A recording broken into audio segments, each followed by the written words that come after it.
Hello students, after a long time मैं इस series को आगे एक्सटेंड कर रहा हूँ। Due to some reasons I could not upload any video for last 25 days. तो 5 क्वेश्चन पर डे सीरीज में मैं नंबर ऑफ क्वेश्चंस इंक्रीज करूंगा, जिससे कि आपके एग्जाम तक जो भी मेरा पिट आ रहा है क्वेश्चंस का, इंपॉर्टेंट क्वेश्चन का जो भी क्वेश्चन बैंक है, वो सभी आपके पास पहुंच सके। पिछले आप क्वेश्चन को फिर ट्राई करिएगा और डाउट्स आप मेरे पास सेंड कर सकते हैं। तो आज डे 7 क्वेश्चन नंबर 31 टू 37 मैं आपके सामने लेके आया हूँ। तो ये क्वेश्चन देखिए, ऑल आर वेरी इंपॉर्टेंट। तो क्वेश्चन नंबर 31 है, ए वन डिटरमेंट गिवन है, आपको कह रहा है find determinant to A inverse. तो इसमें क्या करते हैं, कई सारे स्टूडेंट ए इनवर्स निकालेंगे, ए इनवर्स निकालेंगे। ऐसा कुछ करने की जरूरत नहीं है। और ये ए कोई भी डिटरमेंट दे रखा हो, ट्वाइस ए इनवर्स, इसका आंसर 2 ही आएगा। क्योंकि ए इंटू ए इनवर्स यदि आप निकालोगे तो ए कोई सा भी मैट्रिक्स गिवन हो, A into A inverse is always identity matrix. तो ये 2i का डिटरमेंट आपको सोल्व करना है। तो फुली आपको ये क्लियर हो गया होगा question number 1। Now I come to the question number 2। ये 1 मार्कर क्वेश्चन है। क्वेश्चन नंबर 32 भी 1 मार्कर है। Find equation of line passing through 1 2 3 and is parallel to this one particular line. Parallel में क्या होता है, देखिए इस क्वेश्चन में एक ट्रिक है। आप ध्यान से देखेंगे तो यहाँ पे 1 माइनस वाई बाई 3 दे रखा है। तो इसको y माइनस 1 अपॉन माइनस 3 कर लोगे आप। ये z minus 3 minus Z by minus 4 दे रखा है, इसको z माइनस 3 डिवाइडेड बाई 4 कर लेंगे। तो इस तरीके से मॉडिफाई करेंगे। It will be x minus 1 divided by minus 2 equal to y minus 1 divided by minus 3 equal to z minus 3 divided by 4। 1 2 3 से पास होने वाली लाइन है और इसके पैरेलल है। तो न्यूमरेटर में आएगा x minus 1 divided by minus 2। Direction ratio same ले लोगे आप, क्योंकि दो लाइन जब पैरेलल होती है तो डायरेक्शन रेशियोज का रेशियो कांस्टेंट होता है। तो जो हम लाइन निकालेंगे इसके पैरेलल, वो x माइनस 1 बाई माइनस 2 आएगी, y minus 2 divided by minus 3 आएगी and z minus 3 divided by 4 आएगी। मतलब पॉइंट 1 2 3 ले लेंगे और डायरेक्शन रेशियो सेम रखेंगे। क्वेश्चन नंबर 33 है। तो ये y is equal to a cos inverse x दिया हुआ है, आपसे निकलवा रहा है। तो आप सिंपली इसको डिफ्रेंशिएट करके करते रहिए, हो जाएगा।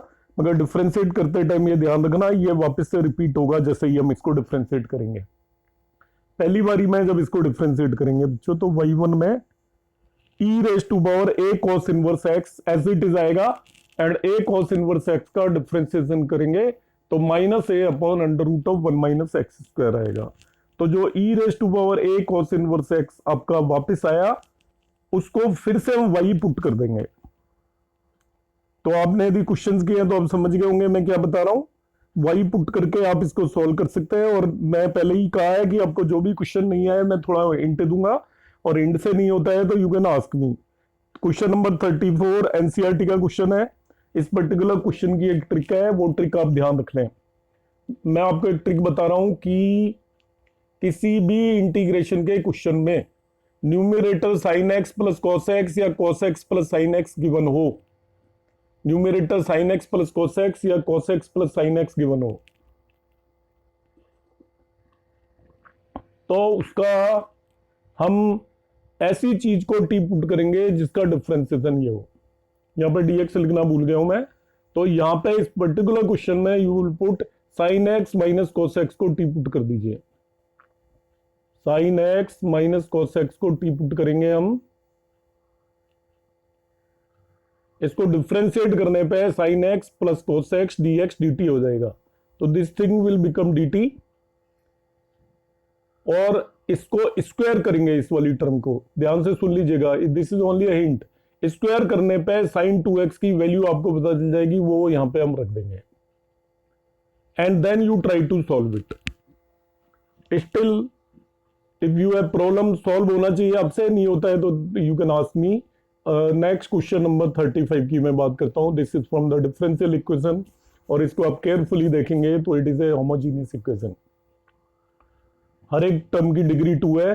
Sign y upon x homogeneous देखते टाइम यदि e raise to power something given हो, साइन समथिंग गिवन हो, कॉस समथिंग गिवन हो, तो उसको कंसिडर नहीं करते। अदरवाइज आप बाकी सभी टर्म्स को देखोगे तो इसमें x और y की पावर्स का सम सभी में 2 है। पहली टर्म जैसे x y sine y upon x d y हो गया, ब्रैकेट ओपन करने पे minus y square sine y upon x d x हो गया। हर एक टर्म की डिग्री 2 है। तो 2 डिग्री टर्म का होमोजीनियस इक्वेशन को सॉल्व करने का तरीका होता है, जस्ट हिंट में बता रहा हूँ, d y upon d x निकाले और y equal to v x put करेंगे हम।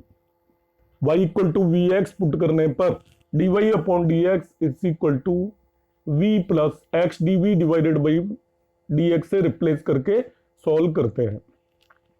क्वेश्चन नंबर 36 पे आ जाते हैं बच्चों। Similar question is there in NCERT. It's a very important question from the vectors A B and C. 3 vectors दिए हुए हैं, आपसे वेक्टर डी वो कह रहा है पता करिए, find the vector D. D को निकालने के लिए बहुत सारे स्टूडेंट इसमें डी को एज्यूम कर लेते हैं, कुछ ए है, ए आई प्लस बी जे प्लस सी के, या जो भी है ए वन एक्स ए वन आई प्लस बी वन जे प्लस सी वन के। आपको बिल्कुल एज्यूम नहीं करना है। जो एज्यूम करेगा एक तो क्वेश्चन निकालने में बहुत डिफिकल्टी होगी और एग्जामिनर आपको मार्क्स नहीं देगा। डी के बारे में यहाँ पे बता रहा है, it is perpendicular to both A and B. D is perpendicular to both A and B. तो बच्चों क्या होता है, जो वेक्टर किन्हीं भी 2 वेक्टर्स के परपेंडिकुलर आपको निकालना हो तो वो एक्चुअली उन दोनों के क्रॉस प्रोडक्ट के पैरेलल होगा। जो डी वेक्टर होगा it will be parallel to A cross B, क्योंकि ए क्रॉस बी वेक्टर जो है A cross B it is also perpendicular to both A and B. A cross B is also perpendicular to A and B and D is also perpendicular to both A and B. तो D will be parallel to A cross B. तो हम D को हम अलग से कुछ late नहीं करेंगे, डी इक्वल टू हम ले लेंगे ए क्रॉस बी के पैरेलल है तो डी इक्वल टू हम लेंगे लैम्डा ए क्रॉस बी, और इसकी हेल्प से हम सॉल्व कर लेंगे। डी निकाल लेंगे लैम्डा ए क्रॉस बी, और डी का सी से डॉट प्रोडक्ट 21 दे रखा है, उससे हमें लैम्डा पता चल जाएगा और we will have the vector D. So in this way you will solve it. Question number 37 है, और 37 क्वेश्चन जैसा सिमिलर क्वेश्चन एनसीईआरटी में गिवन है। एक बायस कॉइन दे रखा है, एक आपका अनबायस कॉइन दे रखा है। तो बायस और अनबायस कॉइन का आप क्वेश्चन ट्राई करेंगे। जैसा एनसीईआरटी में दिया है कि एक पर्टिकुलर कॉइन को टॉस करने पर वो बायस कॉइन है, आपके हेड आने की प्रोबेबिलिटी कुछ ज्यादा है टेल आने की प्रोबेबिलिटी से। सिमिलर वे में क्वेश्चन दे रखा है कि n-1 कॉइन है जिनमें की बोथ हेड साइड हेड है। बोथ साइड हेड होने का मतलब जब उसको आप टॉस करेंगे तो ऑलवेज हेड ही आएगा, टेल आएगा ही नहीं। ठीक है, तो इस क्वेश्चन को आप ट्राई करेंगे, इसमें प्रोबेबिलिटी गिवन है। एंड यदि आपको कोई डाउट रहता है तो यू कैन आस्क मी। तो मैं अब ये वीडियो आपका अपलोड करने वाला हूँ। You just solve all these questions, all are very important. Thank you.